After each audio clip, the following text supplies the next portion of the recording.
ਸ੍ਰੀ ਵਾਹਿਗੁਰੂ। ਗੁਰੂ ਨਾਨਕ ਪਾਦ ਬੰਦਨ ਪਾਦ ਸਿਮਰੋ ਅੰਗਦ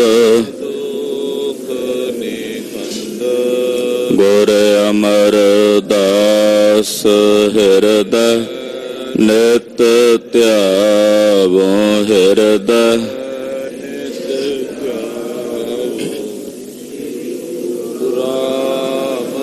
ਦਾਸ ਗੁਣ ਗੁਰੂ ਅਰਜਨ ਬਿਘਨਨ ਕੇ ਬਿਘਨਨ ਹਰ ਗੋਬਿੰਦ ਸ਼ੁਭ ਮਤ ਸ਼੍ਰੀ ਹਰਿ ਰਾਏ ਨਾਮੋ ਕਰ ਜੋਰੀ ਨਾਮੋ ਸ੍ਰੀ ਹਰਿ ਕ੍ਰਿਸ਼ਨ ਮਨਾਉ ਬਹੋਰੀ ਬਾਦਰ ਪਰਮ ਕਿਰਪਾਲਾ ਜੀ ਪਰਮ ਕਿਰਪਾਲਾ ਸ਼੍ਰੀ ਗੁਰੂ ਗੋਬਿੰਦ ਸਿੰਘ ਬਿਸਾਲਾ ਕਰੋ ਤਰਾ ਪਰ ਪੁੰਨ ਪੁੰਨ ਸੀਸਾ ਜੀ ਪੁੰਨ ਪੁੰਨ ਸੀਸਾ ਬੰਦੋ ਬਾਰ ਬਾਰ ਜਗਦੀਸਾ ਕੰਕਾਰ ਸਤਿਗੁਰੂ ਤੇ ਪ੍ਰਸਾਦ ਸਚੋਏ। ਵਾਹਿਗੁਰੂ ਜੀ ਕੀ ਫਤਿਹ ਹੈ। ਬਿਘਨ ਬਿਨਾਸਨ ਸੋਏ। ਵਾਹਿਗੁਰੂ ਜੀ ਕੀ ਫਤਿਹ ਹੈ। ਬਿਘਨ ਬਿਨਾਸਨ ਸੋਏ। ਦੋਹਰਾ आप आप को होए गयो जो बाईर गुर कीर को लुटियो को बच रहो को लार मृत्यु तिस बेर। वाहिगुरु जी का खालसा वाहिगुरु जी की फतेह। जुगो जोगा टल दसां पातशाहियां दी आत्मक जागदी जोत धन गुरु ग्रंथ साहिब जी महाराज जी दे पावन पवित्र चरण कमलां च जुड़ बैठे गुरु का खास रूप गुरु खालसा साध संगत जीओ धनता दे पात्र हो। पिछले पैरां दे सजे हुए दीवानां च हाजरियां भर के अपने जीवन दियां कुछ कीमती घड़ियां गुरु लेखे ला के सफला और सकारथा कर रहे साहिबे कमाल पंथ दे वाली कलगीधर श्री गुरु गोबिंद सिंह साहिब जी महाराज सतगुरु जी दे पावन पवित्र इतिहास दी चल रही लड़ीवार कथा बहुत ही अदब सत्कार ते शरदा सहित आप जी सरवण कर रहे।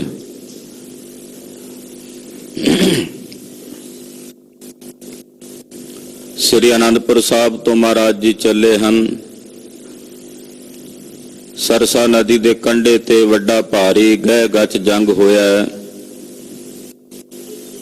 जिस जंग दे दौरान गुरु घर दे प्यारे सेवक भाई जीवन सिंह जी दुश्मन दल नाल लोहा लैंदियां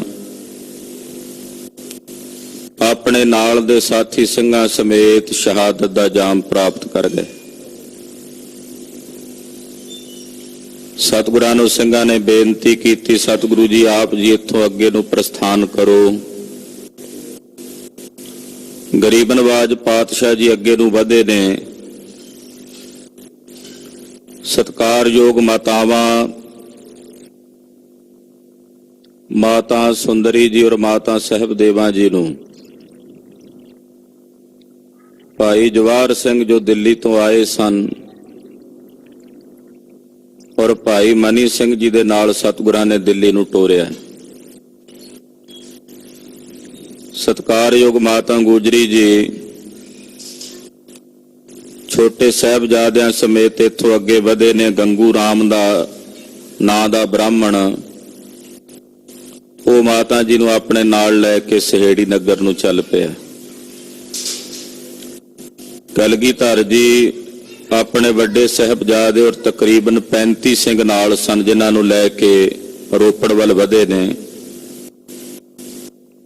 ਇਧਰ ਕੁਝ ਸਿੰਘ ਸਰਸਾ ਨਦੀ ਦੇ ਉਰਲੇ ਪਾਸੇ ਪਹੁੰਚ ਕੇ ਵੈਰੀ ਦਲ ਦਾ ਮੁਕਾਬਲਾ ਕਰਦਿਆਂ ਸ਼ਹਾਦਤ ਦਾ ਜਾਮ ਪ੍ਰਾਪਤ ਕਰਕੇ, ਜਿਨ੍ਹਾਂ ਵਿੱਚੋਂ ਕੇਵਲ 5 ਸਿੰਘ ਜਿਹੜੇ ਜ਼ਖਮੀ ਹਾਲਤ ਵਿੱਚ ਬਚੇ ਔਰ ਉਹ ਕਲਗੀਧਰ ਪਾਤਸ਼ਾਹ ਜੀ ਮਹਾਰਾਜ ਜੀ ਕੋਲ ਗਏ। 35 ਸਿੰਘ ਪਾਤਸ਼ਾਹ ਨਾਲ ਪਹਿਲਾਂ ਗਏ ਸਨ, 5 ਜਾ ਕੇ ਰਲੇ ਤੇ ਕੁੱਲ ਗਿਣਤੀ 40 ਸਿੰਘ ਹੋ ਗਏ।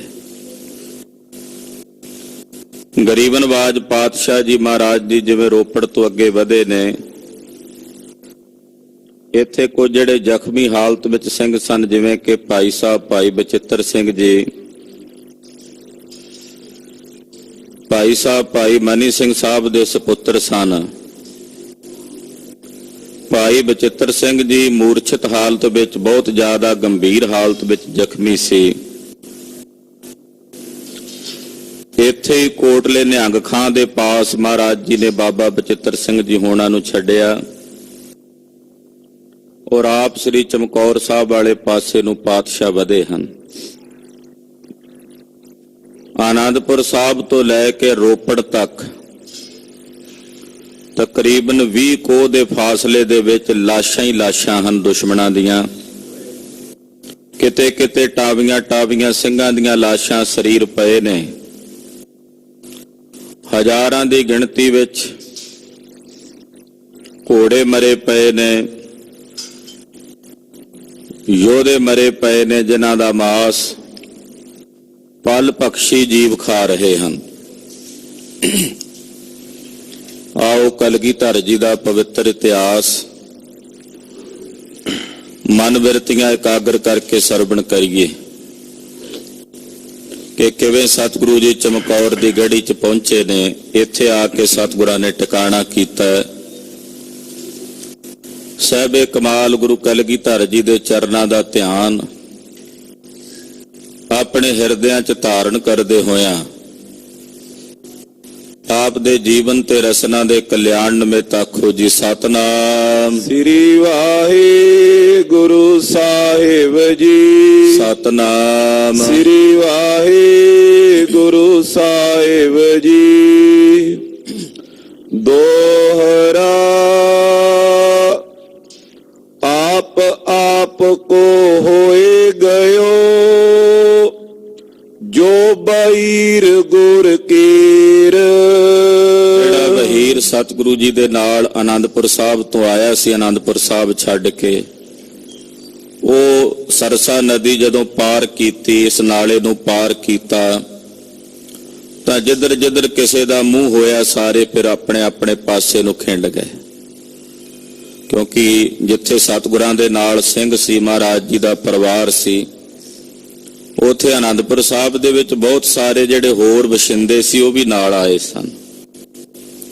ਬਹੁਤ ਸਾਰੇ ਗੁਰੂ ਘਰ ਦੇ ਜਿਹੜੇ ਗੋਲੇ ਸੀ, ਨੌਕਰ ਸੀ, ਸੇਵਾ ਕਰਨ ਵਾਲੇ, ਤੋ ਜਿੱਧਰ ਜਿੱਧਰ ਕਿਸੇ ਦਾ ਮੂੰਹ ਹੋਇਆ ਉਹ ਸਾਰਾ ਬਹੀਰ ਉਸ ਪਾਸੇ ਨੂੰ ਚੱਲ ਪਿਆ।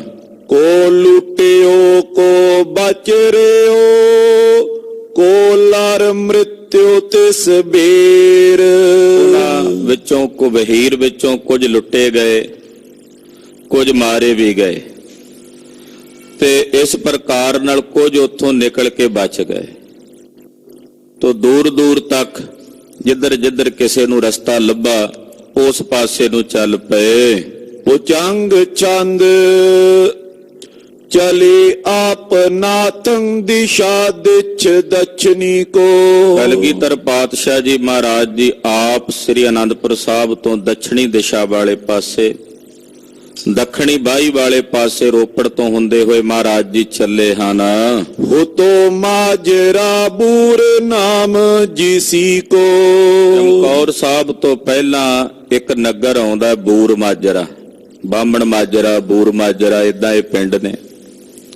ਚਲਦੇ ਚਲਦੇ ਕਲਗੀਧਰ ਪਾਤਸ਼ਾਹ ਜੀ ਮਹਾਰਾਜ ਜੀ ਰੋਪੜ ਪਹਿਲਾਂ ਆਏ। ਰੋਪੜ ਵਾਲੇ ਪਠਾਣਾ ਨੇ ਹਮਲਾ ਕੀਤਾ, ਉਹਨਾਂ ਨੂੰ ਤਲਵਾਰ ਨਾਲ ਚੰਗੀ ਉਹਨਾਂ ਨੂੰ ਸਜ਼ਾ ਦੇ ਕੇ, ਦੰਡ ਦੇ ਕੇ, ਗੁਰਦੁਆਰਾ ਭੱਠਾ ਸਾਹਿਬ ਹੈ ਰੋਪੜ ਵਿੱਚ ਹੀ, ਉੱਥੋਂ ਮਹਾਰਾਜ ਸੱਚੇ ਪਾਤਸ਼ਾਹ ਜੀ ਨੇ ਦੱਖਣੀ ਬਾਈ ਵਾਲੇ ਪਾਸੇ ਮੁਖ ਕੀਤਾ। ਚਲਦੇ ਚਲਦੇ ਬੂਰ ਮਾਜਰੇ ਆਏ ਹਨ, ਬਾਹਮਣ ਮਾਜਰੇ ਪਹੁੰਚੇ ਹਨ।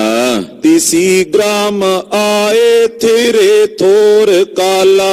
ਬੂਰ ਮਾਜਰੇ ਆ ਕੇ ਮਹਾਰਾਜ ਜੀ ਨੇ ਕੁਝ ਸਮਾਂ ਟਿਕਾਣਾ ਕੀਤਾ, ਕਿਉਂਕਿ ਆਨੰਦਪੁਰ ਸਾਹਿਬ ਤੋਂ ਜਿਉਂ ਚੱਲੇ ਨੇ ਰਾਤ ਸਾਰੀ ਬੀਤ ਗਈ ਹੈ, ਤਕਰੀਬਨ ਅੱਧਾ ਦਿਨ ਵੀ ਬੀਤਣ ਵਾਲਾ ਹੈ ਅਗਲਾ।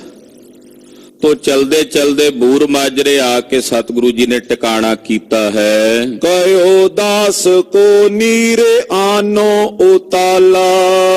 ਕਈ ਘੰਟੇ ਬੀਤ ਗਏ ਸਨ, ਜਲ ਨਹੀਂ ਸੀ ਛਕਿਆ। ਬੂਰ ਮਾਜਰੇ ਪਹੁੰਚ ਕੇ ਟਿਕਾਣਾ ਕਰਕੇ ਸਤਿਗੁਰੂ ਜੀ ਨੇ ਸੇਵਾਦਾਰ ਨੂੰ ਹੁਕਮ ਕੀਤਾ ਕਿ ਜਾਓ ਜਲ ਲੈ ਕੇ ਆਓ ਛਕਣ ਵਾਸਤੇ। ਜੰਗ ਯੁੱਧ ਦਾ ਸਮਾਂ, ਲੜਦੇ ਭਿੜਦੇ ਆਏ ਨੇ ਸਾਰੇ ਸੂਰਮੇ, ਸਤਿਗੁਰੂ ਜੀ ਵੀ ਨਾਲ ਨੇ।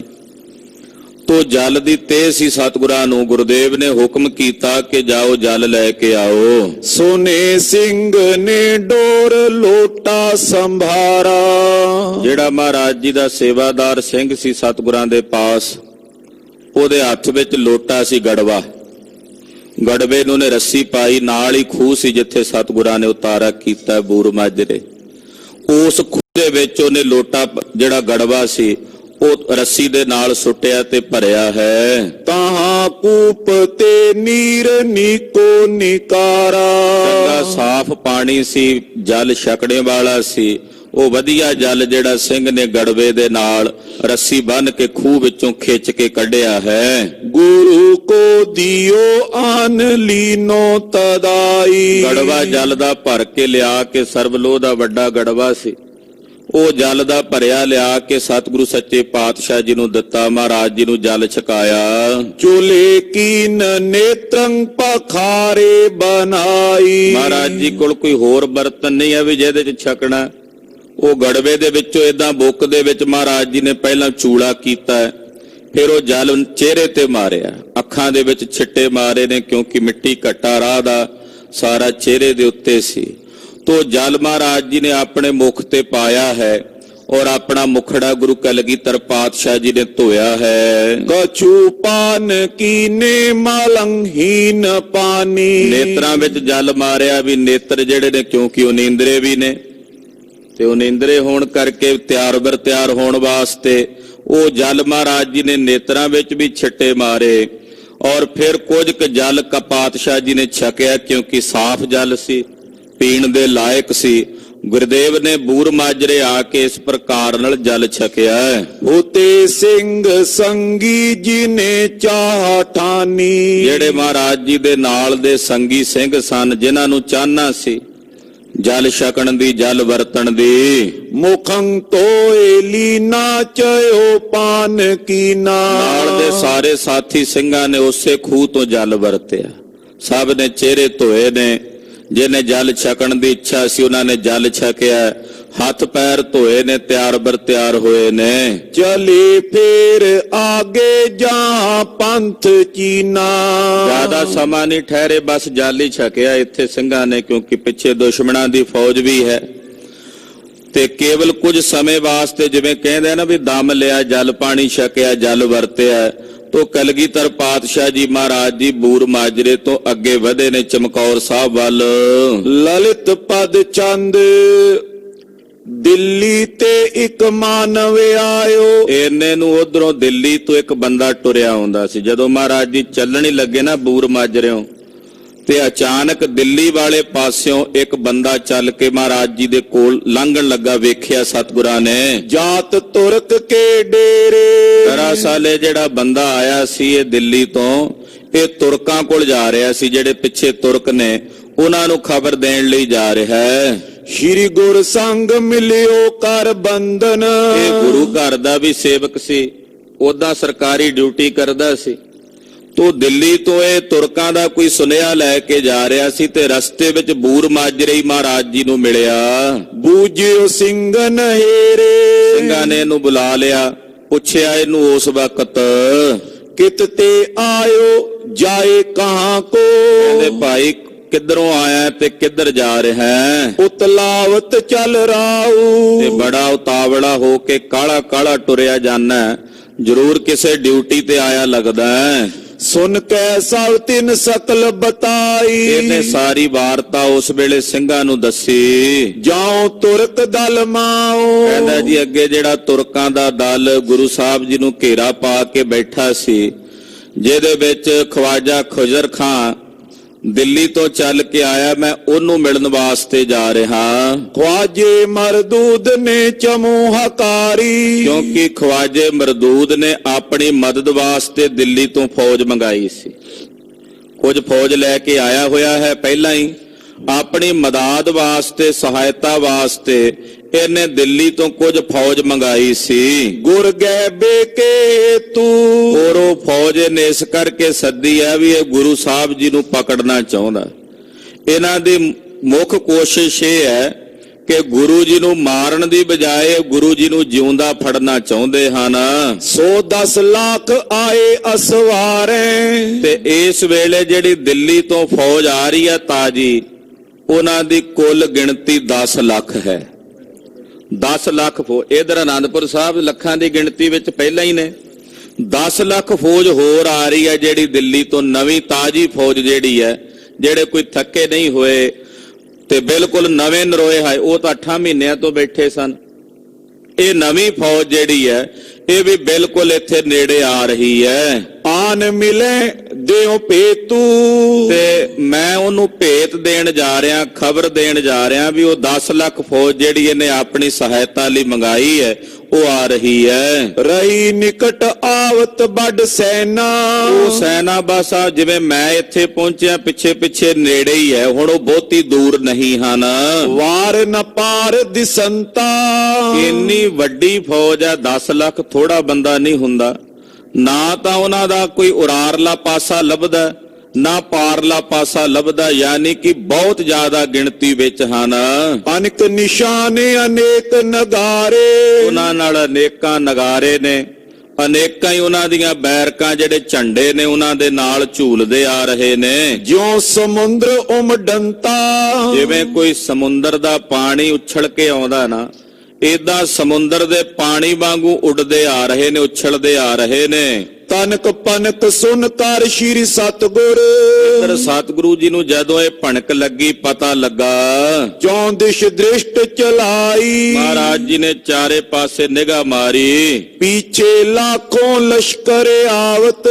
ਬਾਦਸ਼ਾਹ ਨੇ ਵੇਖਿਆ ਕਿ ਪਿੱਛੋਂ ਵੀ ਲਸ਼ਕਰ ਆ ਰਿਹਾ।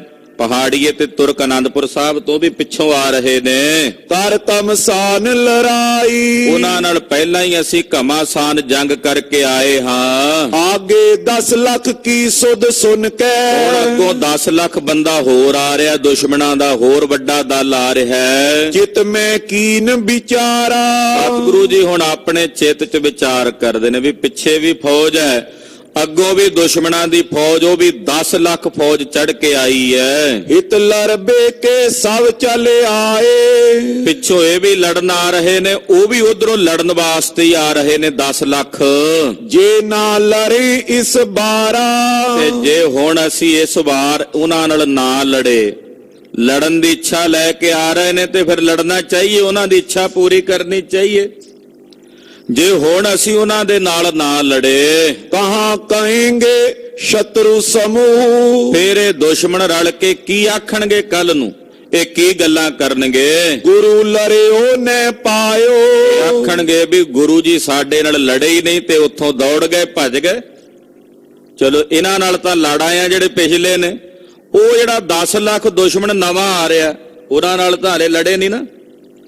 ਉਹ ਆਖਣਗੇ ਵੀ ਸਾਡੇ ਨਾਲ ਗੁਰੂ ਜੀ ਲੜੇ ਹੀ ਨਹੀਂ, ਸਾਨੂੰ ਉਹ ਮਿਲੇ ਹੀ ਨਹੀਂ ਲੜਨ ਵਾਸਤੇ ਤੇ ਸਾਡੇ ਆਉਣ ਤੋਂ ਪਹਿਲਾਂ ਨੱਠ ਗਏ ਨੇ। ਕੋ ਗੱਡ ਲੈ ਕਰ ਜੰਗ ਮਚਾਵੇ। ਇਸ ਕਰਕੇ ਉਹ ਜਿਹੜੇ 10 ਲੱਖ ਨਵੇਂ ਆਉਂਦੇ ਨੇ ਖਾਲਸੇ ਨੂੰ ਆਪਣੀ ਲੜਾਈ ਦੇ ਜੌਹਰ ਉਹਨਾਂ ਨੂੰ ਵੀ ਵਿਖਾਣੇ ਚਾਹੀਦੇ ਨੇ।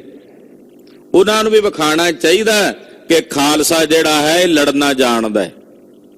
ਗਰੀਬ ਨਵਾਜ਼ ਜੀ ਹੁਣ ਵਿਚਾਰ ਕਰਦੇ ਨੇ ਕਿ ਦੁਸ਼ਮਣ ਨੂੰ ਰੋਕਣ ਲਈ ਸਾਨੂੰ ਹੁਣ ਥੋੜੀ ਜਿਹੀ ਟੇਕ ਚਾਹੀਦੀ ਹੈ, ਛੋਟਾ ਜਿਹਾ ਕੋਈ ਕਿਲਾ ਹੋਵੇ, ਉਹ ਕਿਲੇ ਦੇ ਵਿੱਚ ਆਸਣ ਲਾਈਏ, ਕਿਉਂਕਿ ਰੜੇ ਮੈਦਾਨ ਵਿੱਚ ਲੜਨਾ ਹੁਣ ਔਖਾ ਹੈ।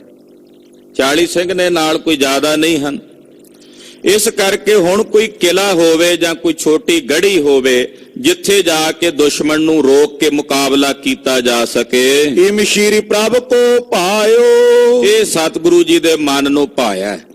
ਹਾਲਾਂਕਿ ਚਾਹੁੰਦੇ ਸਤਿਗੁਰੂ ਨਿਕਲ ਸਕਦੇ ਸਨ, ਪਰ ਪਾਤਸ਼ਾਹ ਕਹਿੰਦੇ ਇੱਕ ਵੇਰੀ ਲੜ ਕੇ ਉਹਨਾਂ ਨੂੰ ਆਪਣਾ ਜੌਹਰ ਵਿਖਾ ਕੇ ਖਾਲਸੇ ਦਾ ਫਿਰ ਇੱਥੋਂ ਜਾਵਾਂਗੇ। ਗ੍ਰਾਮ ਨਾਮ ਚਮਕੌਰ ਜਿਸੀ ਕੋ। ਨੇੜੇ ਹੀ ਬੂਰ ਮਾਜਰੇ ਤੋਂ ਕੁਝ ਦੂਰੀ ਤੇ ਚਮਕੌਰ ਸਾਹਿਬ ਨਗਰ ਹੈ। ਇਹ ਚਮਕੌਰ ਸਾਹਿਬ ਨਗਰ ਮਹਾਰਾਜ ਗੁਰੂ ਕਲਗੀਧਰ ਪਾਤਸ਼ਾਹ ਇੱਥੇ ਪਹਿਲਾਂ ਵੀ ਆਏ ਸਨ। ਪਿੱਛੇ ਆਪ ਜੀ ਨੇ ਕਥਾ ਸਰਵਣ ਕੀਤੀ ਹੈ। ਗੁਰਦੇਵ ਨੂੰ ਇਸ ਇਲਾਕੇ ਦਾ ਚਮਕੌਰ ਸਾਹਿਬ ਦਾ ਭੇਤ ਹੈ। ਤੋ ਗਰੀਬ ਨਵਾਜ਼ ਪਾਤਸ਼ਾਹ ਜੀ ਚਮਕੌਰ ਸਾਹਿਬ ਵਾਲੀ ਜਿਹੜੀ ਜਗ੍ਹਾ ਹੈ ਉਸ ਪਾਸੇ ਵਧੇ ਨੇ। ਥਲ ਉੱਚੇ ਪਰੇਰਾ। ਉਹਰੇ ਚਮਕੌਰ ਸਾਹਿਬ ਦੀ ਜਿਹੜੀ ਜਗ੍ਹਾ ਹੈ ਉੱਚੇ ਥਾਂ ਤੇ ਹੈ, ਇਹ ਉਚਾਈ ਤੇ ਹੈ। ਉਸ ਇਲਾਕੇ ਦੇ ਵਿੱਚ ਹੁਣ ਵੀ ਜਾਈਏ ਤੇ ਚਮਕੌਰ ਸਾਹਿਬ ਵਾਲੀ ਜਗ੍ਹਾ ਉਚਾਈ ਤੇ ਹੀ ਪ੍ਰਤੀਤ ਹੁੰਦੀ ਹੈ। ਉੱਚੇ ਥਾਂ ਤੇ ਹੋਣ ਕਰਕੇ ਵਧੀਆ ਢੰਗ ਨਾਲ ਦੁਸ਼ਮਣ ਦਾ ਮੁਕਾਬਲਾ ਹੋ ਸਕਦਾ ਹੈ। ਇਸ ਮੈਂ ਬਰ ਕਮਸਾਨ ਮਚਾਵੇ। ਉਹਦੇ ਵਿੱਚ ਵੜ ਕੇ ਚਮਕੌਰ ਸਾਹਿਬ ਨਗਰ ਵਿੱਚ ਦੁਸ਼ਮਣ ਨਾਲ ਘਮਾਸਾਨ ਜੰਗ ਕਰਾਂਗੇ। ਲਸ਼ਕਰ ਹਤੇ ਕਨੇਰਾ। ਔਰ ਦੁਸ਼ਮਣ ਦਾ ਵੱਡਾ ਲਸ਼ਕਰ ਜਿਹੜਾ ਹੈ ਉਹਨੂੰ ਮਾਰ ਕੇ ਮੁਕਾਵਾਂਗੇ। ਹਾਥ ਦਿਖਾਵੇ ਦੇਖੇ ਇਨਕੇ। ਔਰ ਆਪਣੇ ਹੱਥ ਵੀ ਵਿਖਾਵਾਂਗੇ ਤੇ ਦੁਸ਼ਮਣ ਦੇ ਹੱਥ ਵੀ ਵੇਖਾਂਗੇ ਕਿ ਕਿੰਨੇ ਕੁ ਬਲੀ ਹੱਥ ਨੇ ਇਹਨਾਂ ਦੇ, ਔਰ ਆਪਣੇ ਸੂਰਮਿਆਂ ਦੇ ਹੱਥ ਵੀ ਵਿਖਾਵਾਂਗੇ। ਇਮ ਨਿਸ਼ਚੇ ਠਹਿਰਾਈ। ਇਹ ਨਿਸ਼ਚਾ ਮਹਾਰਾਜ ਜੀ ਨੇ ਆਪਣੇ ਚਿੱਤ ਵਿੱਚ ਵਿਚਾਰ ਕਰਕੇ ਕੀਤਾ ਹੈ। ਛੋੜ ਚਲੇ ਇਹ ਬਾਤ ਨ ਆਚੀ। ਮਹਾਰਾਜ ਜੀ ਕਹਿੰਦੇ ਵੀ ਜੇ ਹੁਣ ਇਹਨਾਂ ਨੂੰ ਏਦਾਂ ਛੱਡ ਕੇ ਚਲੇ ਜਾਈਏ ਤੇ ਗੱਲ ਚੰਗੀ ਨਹੀਂ। 10 ਲੱਖ ਬੰਦਾ ਆਉਂਦਾ ਉਹਨਾਂ ਤਾਈਂ ਖਾਲਸੇ ਦੀ ਸੂਰਮਤਾਈ ਦਾ ਚਰਚਾ ਪਹੁੰਚੇਗਾ। ਇੱਕ ਤਾਂ ਪਹਿਲੇ ਬੰਦੇ ਨੇ, ਇੱਕ 10 ਲੱਖ ਬੰਦਾ ਆ ਰਿਹਾ, ਉਹ 10 ਲੱਖ ਸੂਰਮਾ ਜਦੋਂ ਖਾਲਸੇ ਦਾ ਬਲ ਵੇਖੇਗਾ ਉਹ ਅੱਗੇ ਹੋਰ ਅੱਖਾਂ ਨੂੰ ਦੱਸੇਗਾ। ਇਹਦੇ ਵਰਗਾ ਇਹ ਬੜਾ ਵਧੀਆ ਮੈਸੇਜ ਜਾਵੇਗਾ ਖਾਲਸੇ ਦੀ ਸੂਰਬੀਰਤਾ ਦਾ। ਮਹਾਰਾਜ ਜੀ ਕਹਿੰਦੇ ਮੌਕਾ ਨਹੀਂ ਛੱਡਣਾ ਚਾਹੀਦਾ, ਇਹਨਾਂ ਨਾਲ ਬਿਨਾਂ ਲੜਿਆਂ ਇੱਥੋਂ ਨਹੀਂ ਜਾਣਾ ਚਾਹੀਦਾ। ਨਾਲੇ ਉਹ ਇੱਛਾ ਰੱਖ ਕੇ ਆਏ ਨੇ ਲੜਨ ਦੀ, ਤੇ ਗੁਰੂ ਘਰ ਸਾਰਿਆਂ ਦੀ ਇੱਛਾ ਪੂਰੀ ਕਰਦਾ ਹੈ। ਜੇ ਉਹ ਇਹ ਇੱਛਾ ਲੈ ਕੇ ਆਏ ਨੇ ਲੜਨ ਦੀ ਤੇ ਉਹਨਾਂ ਦੀ ਇੱਛਾ ਜ਼ਰੂਰ ਪੂਰੀ ਹੋਣੀ ਚਾਹੀਦੀ ਹੈ। ਵਿਖੇ ਮਲੇਛ ਲੜਾਈ। ਵੇਖਾਂਗੇ ਮਲੇਛ ਕਿਵੇਂ ਲੜਦੇ ਹਨ। ਹਿੰਦੂ ਪਹਾੜੀ ਧਰਮ ਵਿਨਾਸ਼ੀਓ। ਜਿਹੜੇ ਪਹਾੜੀਏ ਹਿੰਦੂ ਰਾਜੇ ਨੇ ਇਹਨਾਂ ਨੇ ਆਪਣਾ ਧਰਮ ਭ੍ਰਸ਼ਟ ਕਰ ਲਿਆ, ਇਹਨਾਂ ਨੇ ਕਸਮਾਂ ਤੋੜੀਆਂ ਨੇ, ਆਪਣੇ ਧਰਮ ਤੋਂ ਗਰਕ ਹੋ ਗਏ ਨੇ। ਤੁਰਕ ਸੋ ਬੇਈਮਾਨਾ। ਔਰ ਇਹ ਜਿਹੜੇ ਤੁਰਕ ਨੇ ਬੇਈਮਾਨ ਹੋ ਗਏ ਨੇ, ਕੁਰਾਨ ਦੀਆਂ ਕਸਮਾਂ ਖਾ ਕੇ ਵੀ ਇਹਨਾਂ ਨੇ ਕਸਮਾਂ ਤੋੜੀਆਂ ਨੇ। ਇਨ ਕਰ ਮਨ ਤੇ ਤੇਜ ਕਟੇ। ਆ ਜਿਹੜਾ ਖੋਟਾ ਕਰਮ ਇਹਨਾਂ ਨੇ ਕੀਤਾ ਨਾ, ਕਸਮਾਂ ਤੋੜੀਆਂ ਨੇ, ਆਪਣੇ ਧਰਮ ਇਮਾਨ ਤੋਂ ਡਿੱਗੇ ਨੇ, ਇਹਨਾਂ ਕਰਮਾਂ ਕਰਕੇ ਇਹਨਾਂ ਦਾ ਤੇਜ ਨਾਸ਼ ਹੋਣਾ। ਕਿਸੇ ਵੀ ਵਿਅਕਤੀ ਦਾ ਬਲ ਤਪ ਉਦੋਂ ਘਟਦਾ ਹੈ ਜਦੋਂ ਪਾਪ ਕਰਮਾਂ ਦੇ ਵਿੱਚ ਨਿਗਰਦਾ ਪ੍ਰਵਿਰਤ ਹੁੰਦਾ ਹੈ।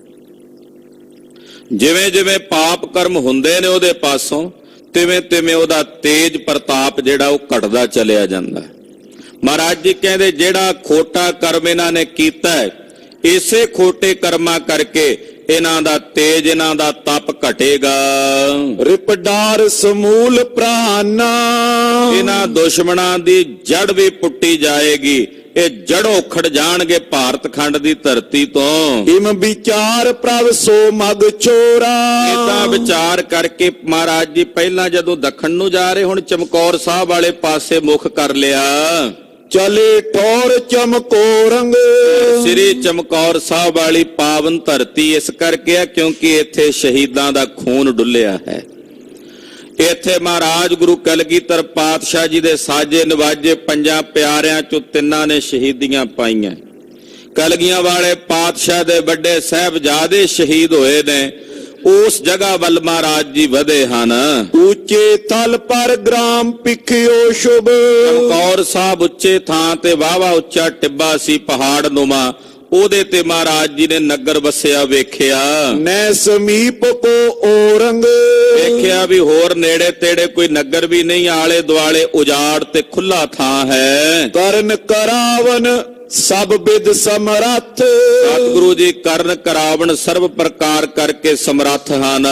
ਕਰਨ ਹੋ ਤੋ ਜਿਮ ਕਾਜੰਗ, ਮਹਾਰਾਜ ਜੀ ਜਿਸ ਤਰ੍ਹਾਂ ਦਾ ਕਾਰਜ ਕਰਨਾ ਚਾਹੁੰਦੇ ਨੇ ਉਹ ਕਰ ਲੈਂਦੇ ਨੇ। ਤਥਾ ਬਣਾਓ ਬਨਾਵਤ ਜਹ ਕੇ, ਉਦਾਂ ਦਾ ਬਣਾਓ ਸਤਿਗੁਰੂ ਜੀ ਜਿੱਥੇ ਕਿੱਥੇ ਬਣਾ ਲੈਂਦੇ ਨੇ, ਜਿੱਦਾਂ ਦਾ ਸਤਿਗੁਰਾਂ ਨੇ ਬਣਾਉਣਾ ਇੱਛਾ ਕੀਤੀ। ਗਮਨੇ ਸੰਗ ਸਮਾਜੰਗ, ਮਹਾਰਾਜ ਜੀ ਦੇ ਨਾਲ ਜਿੰਨੇ ਯੋਧੇ ਸਨ ਸਾਰੇ ਚੱਲ ਪਏ। ਪਹੁੰਚੇ ਗ੍ਰਾਮ ਦਛਨੀ ਦਿਸ਼ ਮੈਂ, ਚਮਕੌਰ ਸਾਹਿਬ ਦੀ ਜਿਹੜੀ ਦੱਖਣੀ ਬਾਈ ਹੈ ਉਸ ਪਾਸੇ ਮਹਾਰਾਜ ਜੀ ਪਹੁੰਚੇ ਹਨ। ਕਹਾਂ ਬਾਗ ਸ਼ੁਭ ਏਰਾ, ਬਾਹਰਲੇ ਪਾਸੇ ਇੱਕ ਸੁੰਦਰ ਬਾਗ ਹੈ। ਉਸ ਬਾਗ ਦੇ ਵਿੱਚ ਜਾ ਕੇ ਸਤਿਗੁਰੂ ਜੀ ਨੇ ਪਹਿਲਾ ਉਤਾਰਾ ਕੀਤਾ। ਸ਼ਾਮ ਦਾ ਵੇਲਾ, ਸਿੰਘਨ ਸਹਿਤ ਬਰੇ ਤਿਸ ਅੰਤਰ, ਸਿੰਘਾਂ ਦੇ ਸਮੇਤ ਮਹਾਰਾਜ ਜੀ ਚਮਕੌਰ ਸਾਹਿਬ ਦੇ ਬਾਰ-ਬਾਰ ਦੱਖਣੀ ਬਾਈ ਕੋਲ ਜਿਹੜਾ ਬਾਗ ਹੈ ਉੱਥੇ ਸਤਿਗੁਰੂ ਜੀ ਨੇ ਪ੍ਰਵੇਸ਼ ਕੀਤਾ। ਉਤਰੇ ਕੀਨਸ ਡੇਰਾ, ਔਰ ਇੱਥੇ ਉਤਰ ਕੇ ਸਤਿਗੁਰੂ ਜੀ ਨੇ ਡੇਰਾ ਕੀਤਾ। ਸੰਘਣਾ ਬਾਗ ਸੀ ਜੰਗਲ ਨੁਮਾ, ਉਹਦੇ ਵਿੱਚ ਪ੍ਰਵੇਸ਼ ਕਰ ਗਏ ਘੋੜਿਆਂ ਸਮੇਤ। ਜੋ ਖੱਚਰ ਤੀਰੰਗ ਸੰਗ ਲਾਦੀ, ਮਹਾਰਾਜ ਜੀ ਦੇ ਨਾਲ ਇੱਕ ਵੱਡੀ ਖੱਚਰ ਜਿਹੜੀ ਹੈ ਉਸ ਖੱਚਰ ਦੇ ਉੱਤੇ ਖੁਰਜੀਆਂ ਪਾ ਕੇ ਤੀਰਾਂ ਨਾਲ ਭਰੀ ਹੋਈ ਹੈ। ਤੀਰਾਂ ਦੇ ਨਾਲ ਉਹ ਖੱਚਰ ਲੱਦੀ ਹੋਈ ਮਹਾਰਾਜ ਜੀ ਦੇ ਨਾਲ ਹੈ। ਖਰੀ ਕਰੀ ਤਿਸ ਥਾਨਾ, ਉਹ ਵੀ ਨਾਲ ਖੜੀ ਕਰ ਲਈ। ਜੇ ਦੁਸ਼ਮਣ ਇੱਥੇ ਵੀ ਆ ਸਕਦਾ ਘਟੋ ਘਟ ਸ਼ਸਤਰ ਤਾਂ ਹੋਣ, ਤੋ ਤੀਰਾਂ ਦੀ ਭਰੀ ਹੋਈ ਖੱਚਰ ਮਹਾਰਾਜ ਜੀ ਦੇ ਨਾਲ ਖੜੀ ਹੈ। ਨਿਕਟ ਤੁਰੰਗਮ ਠਾਡੋ ਕੀਨਸ, ਨੇੜੇ ਹੀ ਮਹਾਰਾਜ ਜੀ ਦਾ ਘੋੜਾ ਖੜਾ ਕੀਤਾ। ਬਾਕੀ ਸਿੰਘਾਂ ਦੇ ਪਾਸ ਜਿਨ੍ਹਾਂ ਕੋਲ ਘੋੜੇ ਨੇ ਉਹ ਘੋੜੇ ਬੰਦੇ ਹਨ। ਕਰ ਕਾਜੇ ਬਲਵਾਨਾ, ਜਿਨ੍ਹਾਂ ਨੂੰ ਕਾਜੇ ਕੀਤੇ ਹੋਏ ਬਲੀ ਘੋੜੇ ਹਨ। ਅਪਰ ਸਰਬਈ ਉਤਰੇ ਪਟ ਬਰ, ਬਾਕੀ ਵੀ ਜਿੰਨੇ ਮਹਾਰਾਜ ਜੀ ਦੇ ਯੋਧੇ ਸੂਰਮੇ ਸਿੰਘ ਨੇ ਸਾਰੇ ਉਤਰੇ ਹਨ। ਫਰਕ ਫਰਕ ਕਰ ਬੈਸੇ, ਥੋੜਾ ਫਰਕ ਕਰਕੇ ਸਾਰੇ ਬੈਠੇ ਹਨ। ਊਚ ਮਜਾਜ ਬਿਨਾ ਰਤ ਪਿਕ ਕਰ, ਸਤਿਗੁਰੂ ਸੱਚੇ ਪਾਤਸ਼ਾਹ ਜੀ ਮਹਾਰਾਜ ਜੀ ਦਾ ਵੱਡਾ ਭਾਰੀ ਊਚ ਮਿਜਾਜ ਹੈ। ਇੱਕ ਇਹੋ ਜਿਹੇ ਅਗੰਮੀ ਮੰਡਲ ਵਿੱਚ ਮਹਾਰਾਜ ਜੀ ਦਾ ਸੁਰਤ ਝੂਲਦਾ ਹੈ। ਤਰਨ ਤਰਨ ਹੋਏ ਜੈਸੇ, ਤੇ ਜਿਵੇਂ ਦੁਪਹਿਰ ਸਮੇਂ ਦਾ ਸੂਰਜ ਚਮਕਦਾ ਨਾ, ਏਦਾਂ ਕਲਗੀਧਰ ਪਾਤਸ਼ਾਹ ਦਾ ਚਿਹਰਾ ਚਮਕ ਰਿਹਾ। ਦੁਪਹਿਰ ਦੇ ਸੂਰਜ ਵਾਂਗੂ ਮਹਾਰਾਜ ਜੀ ਦੇ ਚਿਹਰੇ ਦੇ ਉੱਤੇ ਚਮਕ ਹੈ। ਹੋਏ ਨਾ ਸਕੇ ਸਮੀਪ ਸਿੰਘ ਕੋ, ਕਹਿੰਦੇ ਜਿਵੇਂ ਦੁਪਹਿਰ ਦੇ ਸੂਰਜ ਨੂੰ ਤੁਸੀਂ ਅੱਖਾਂ ਭਰ ਕੇ ਨਹੀਂ ਵੇਖ ਸਕਦੇ, ਇੰਨੀ ਚਮਕ ਹੁੰਦੀ ਆ ਉਹਦੇ 'ਚ। ਏਦਾਂ ਸਤਿਗੁਰਾਂ ਦਾ ਪ੍ਰਤਾਪ ਇੰਨਾ ਵੀ ਜਿੰਨੇ ਸਿੰਘ ਨੇ ਉਹ ਮਹਾਰਾਜ ਜੀ ਦੇ ਨੇੜੇ ਨਹੀਂ ਹੋ ਰਹੇ। ਗੁਰਦੇਵ ਦੇ ਪ੍ਰਤਾਪ ਦੇ ਅਦਬ ਦੇ ਵਿੱਚ ਥੋੜੇ ਥੋੜੇ ਦੂਰ ਦੂਰ ਬੈਠੇ ਨੇ। ਕਹਿਨ ਸ਼ਕਤ ਕਿਸ ਮਾਈ, ਕਿਸੇ ਵਿੱਚ ਕੁਝ ਕਹਿਣ ਦੀ ਸ਼ਕਤੀ ਨਹੀਂ ਕਿ ਸਤਿਗੁਰਾਂ ਨੂੰ ਆਖਣ ਮਹਾਰਾਜ ਏਦਾਂ ਨਹੀਂ ਏਦਾਂ ਕਰੀਏ। ਸਾਰੇ ਸਤਿਗੁਰਾਂ ਦੇ ਨਿਰਮਲ ਭੈ ਤੇ ਅਦਬ ਦੇ ਵਿੱਚ ਬੈਠੇ ਹਨ। ਦੁਰ ਨਰੀਚ ਦਰਸ਼ਨ ਤਿਸ ਚਿਨ ਮੈਂ, ਮਹਾਰਾਜ ਜੀ ਦਾ ਦਰਸ਼ਨ ਬੜਾ ਪ੍ਰਤਾਪੀ ਹੈ। ਇਸ ਵੇਲੇ ਚਿਹਰੇ ਤੇ ਜਲਾਲ ਹੈ, ਉਹ ਝੱਲਿਆ ਨਹੀਂ ਜਾਂਦਾ। ਕਰੋੜਾਂ ਸੂਰਜਾਂ ਦਾ ਪ੍ਰਕਾਸ਼ ਚਮਕ ਰਿਹਾ ਹੈ। ਮੌਨ ਤਰੇ ਕਹਿ ਨਾਈ, ਸਾਰੇ ਸਿੰਘ ਬਿਲਕੁਲ ਚੁੱਪ ਬੈਠੇ ਨੇ, ਕੋਈ ਕੁਝ ਨਹੀਂ ਬੋਲਦਾ। ਕਲਗੀਧਰ ਜੀ ਇੱਕ ਰੰਗ ਵਿੱਚ ਬੈਠੇ ਵਿਚਾਰ ਕਰ ਰਹੇ ਨੇ। ਰੂਪ ਰੇਖਾ ਅੰਦਰੋਂ ਅੰਦਰ ਤਿਆਰ ਹੋ ਰਹੀ ਹੈ ਕਿ ਕਿਵੇਂ ਲੜਨਾ ਹੈ, ਕਿਹੜੀ ਵਿਉਂਤ ਨਾਲ ਲੜਨਾ ਹੈ, ਕੀ ਤਰੀਕਾ ਅਪਣਾਉਣਾ ਹੈ। ਜਿਵੇਂ ਕੋਈ ਮਹਾਨ ਸੈਨਾਪਤੀ ਬੈਠਾ ਆਪਣੇ ਹਿਰਦੇ 'ਚ ਨਿਰਣਾ ਕਰ ਰਿਹਾ ਹੋਵੇ, ਵਿਉਂਤਬੰਦੀ ਬਣਾਉਂਦਾ ਹੋਵੇ, ਏਦਾਂ ਦੀ ਖੇਡ 'ਚ ਸਤਿਗੁਰੂ ਜੀ ਬੈਠੇ ਹਨ। ਜਟਤ ਜਰਾਵ ਜਵਾਹਰ ਜ਼ਾਹਰ, ਮਹਾਰਾਜ ਜੀ ਦੇ ਸਰੀਰ ਤੇ ਜਵਾਹਰਾਤ ਜੜੇ ਹੋਏ ਸੋਹਣੇ ਗੁਰਦੇਵ ਨੇ ਗਹਿਣੇ ਆਭੂਸ਼ਣ ਸਰੀਰ ਤੇ ਧਾਰਨ ਕੀਤੇ ਹੋਏ ਨੇ। ਜਗਮਗ ਜਗਮਗ ਜੋਤੀ, ਔਰ ਉਹ ਜਗਮਗ ਜਗਮਗ ਕਰਦੇ ਹਨ। ਕੁੰਡਲ ਕਰਨ ਕਰਨ ਕਲ ਕੰਕਨ, ਗੁਰਦੇਵ ਦੇ ਹੱਥਾਂ 'ਚ ਪਾਏ ਕੰਗਣ ਸੋਨੇ ਦੇ, ਜਿਨ੍ਹਾਂ ਵਿੱਚ ਕੀਮਤੀ ਨਗ ਤੇ ਹੀਰੇ ਜੜੇ ਹੋਏ ਨੇ। ਮਾਲ ਵਿਸਾਲ ਸਮੋਤੀ, ਮੋਤੀਆਂ ਦੀ ਮਾਲਾ ਗੁਰਦੇਵ ਦੇ ਕੰਠ 'ਚ ਪਾਈ ਵਿਸ਼ਾਲ ਸ਼ੋਭਨੀਕ ਹੋ ਰਹੀ ਹੈ। ਜਿਗਾ ਜਟਤ ਸ਼ੁਭ ਰਤਨ ਅਨਿਕ ਬਿਦ, ਸੀਸ ਉੱਤੇ ਸੋਹਣੀ ਜਗ੍ਹਾ ਤੇ ਕਲਗੀ ਜੜਾਊਆਂ ਨਾਲ ਜੜੀ ਹੋਈ ਸੁੰਦਰ ਚਮਕ ਰਹੀ ਹੈ। ਕਲਗੀ ਝੁਲਤੋ ਤੰਗੀ, ਉੱਪਰ ਉੱਚੀ ਕਲਗੀ ਮਹਾਰਾਜ ਜੀ ਦੇ ਸੀਸ ਉੱਤੇ ਝੂਲ ਰਹੀ ਹੈ। ਨਵਰਤਨੇ ਜਨ ਮਿਸ ਕਰ ਤਨ ਕੋ, ਔਰ ਗੁਰਦੇਵ ਦੇ ਡੋਲਿਆਂ ਨਾਲ ਨਵ ਰਤਨ ਜਿਹੜੇ ਹੁੰਦੇ ਨੇ, 9 ਰਤਨਾਂ ਦੇ ਬਹੂਟੇ ਬਣਾ ਕੇ ਬਾਦਸ਼ਾਹੀ ਠਾਠ ਦੇ ਵਿੱਚ ਉਹ ਡੋਲਿਆਂ, ਉਹਨਾਂ ਨੂੰ ਅੰਗਦ ਵੀ ਕਹਿੰਦੇ, ਬਹੂਟੇ ਵੀ ਕਹਿੰਦੇ ਨੇ। ਉਹ ਬਹੂਟੇ ਉਹ ਅੰਗਦ ਮਹਾਰਾਜ ਜੀ ਦੇ ਡੋਲਿਆਂ ਨਾਲ ਬੱਧੇ ਹੋਏ ਨੇ। ਮਾਨੋ 9 ਦੇ 9 ਗ੍ਰਹਿ 9 ਰਤਨ ਰੂਪ ਧਾਰਨ ਕਰਕੇ ਗੁਰਦੇਵ ਦੀ ਸੇਵਾ ਵਿੱਚ ਹਾਜ਼ਰ ਨੇ। ਨਵ ਗ੍ਰਹਿ ਗੁਰ ਭੁਜ ਸੰਗੀ, ਕਹਿੰਦੇ 9 ਦੇ 9 ਗ੍ਰਹਿ ਗੁਰੂ ਸਾਹਿਬ ਜੀ ਦੀਆਂ ਬਾਹਾਂ ਦੇ ਨਾਲ ਸੰਗੀ ਹੋਏ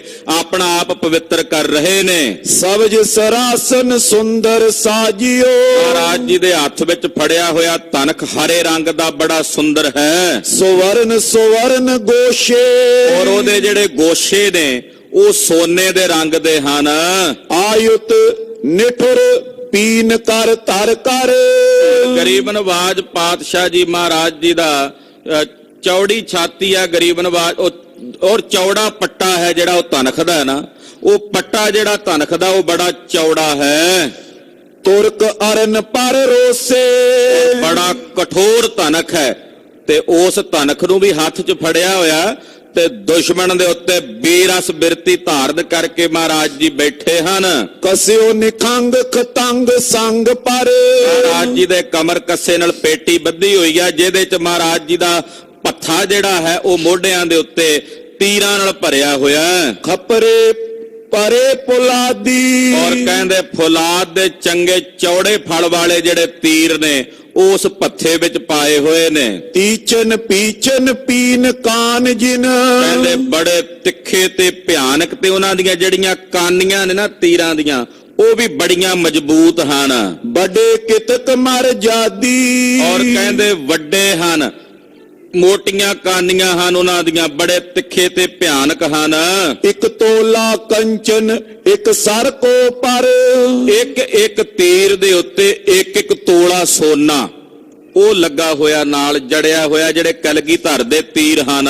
ਪਰ ਦੀਰਗ ਦਰਸਾਏ, ਉਹ ਇੱਕ ਇੱਕ ਤੋਲਾ ਸੋਨਾ ਨਾਲ ਜੜਿਆ ਹੋਇਆ, ਉਹਦੇ ਨਾਲ ਵੱਡੇ ਵੱਡੇ ਚੌੜੇ ਚੌੜੇ ਤੀਰ ਜਿਹੜੇ ਨੇ ਉਹ ਸ਼ੋਭਨੀਕ ਹੋ ਰਹੇ ਨੇ। ਚੰਦਰ ਹਾਸ ਦਿਸ਼ ਦੂਸਰ ਦੀਪਤ, ਦੇਵ ਦੇ ਕਮਰ ਕੱਸੇ ਵਿੱਚ ਤਲਵਾਰ, ਚੰਦਰਹਾਸ ਕਹਿੰਦੇ ਨੇ ਤਲਵਾਰ ਨੂੰ, ਉਹ ਸ਼ਮਸ਼ੀਰ ਤੇਗ ਜਿਹੜੀ ਮਹਾਰਾਜ ਜੀ ਦੇ ਗਾਤਰੇ ਦੇ ਵਿੱਚ ਸ਼ੋਭਨੀਕ ਹੋ ਰਹੀ ਹੈ। ਕੰਚਨ ਮੁਸ਼ਟ ਜਰਾਏ, ਔਰ ਉਹਦਾ ਜਿਹੜਾ ਮੁੱਠਾ ਹੈ ਉਹ ਸੋਨੇ ਦੇ ਨਾਲ ਜੜਿਆ ਹੋਇਆ।